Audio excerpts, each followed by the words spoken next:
এই যে সাবুদানা নিয়েছি আমি, সাবুদানাটা প্রথমে আমি ধুয়ে নিব পানি দিয়ে।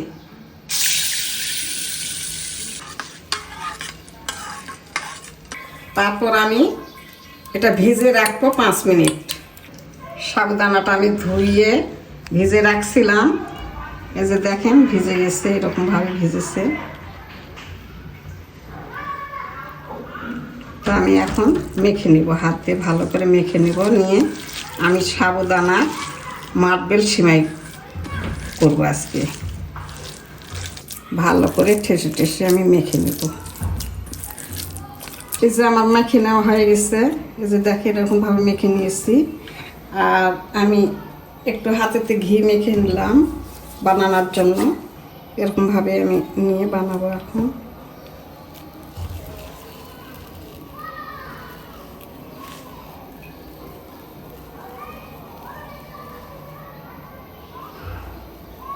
এই যে দেখেন এরকমভাবে বানিয়ে নিয়েছি।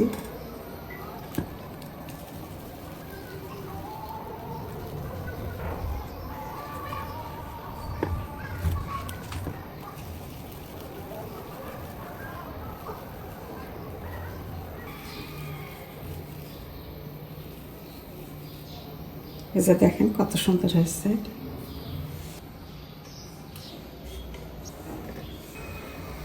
এই যে আমার সব বানানো হয়ে গেছে। চুলাতে আমি দুধ দিয়েছি জাল দেওয়ার জন্য। এখন আমি চিনি দিব। চিনি দিলাম 1 চামচ, আর 1 চামচ দিলাম। কম চিনি দিব, বেশি চিনি দিব না।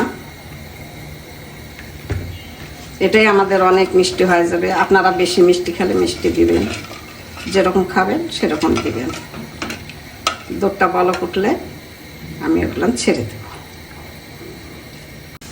দুধের বলক এসে গেছে, আমি এখন এই মার্বেলগুলো ছেড়ে দেব। হাত দিয়ে দেবো, একসাথে পড়তেছে না,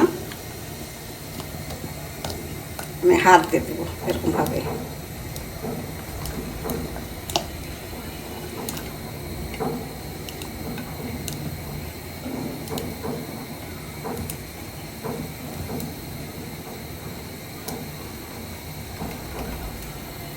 এখন বলক ওঠা পর্যন্ত একটু জালটা জোরে দিব, ভাসে ভাসে উঠবে। ভাসে ওঠা পর্যন্ত অপেক্ষা করব। এই যে দেখেন সাবুদানার মার্বেল সিমাই, এই যে ফুলে ফুলে ভাসে উঠেছে। এই যে দেখেন কত সহজে হয়, অল্প সময়ে হয়ে গেছে। আমি নামাই নেব। আসসালামু আলাইকুম। এই যে দেখেন আমার হয়ে গেল সাবুদানার মার্বেল সিমাই। কত সুন্দর হয়েছে দেখেন, নরম তুলতুলে কাঁচের মতো দেখতে, মনে হবে কাঁচের বোধ হয়। আপনারা এরকমভাবে বানিয়ে খাবেন। আর আমার এই রেসিপি যদি ভালো লাগে তাহলে আপনারা সাবস্ক্রাইব করবেন, আর বেশি বেশি শেয়ার করবেন, কমেন্টে জানাবেন কেমন হয়েছে। আর আমার চ্যানেলের পাশে থাকবেন আপনারা। আল্লাহ হাফেজ।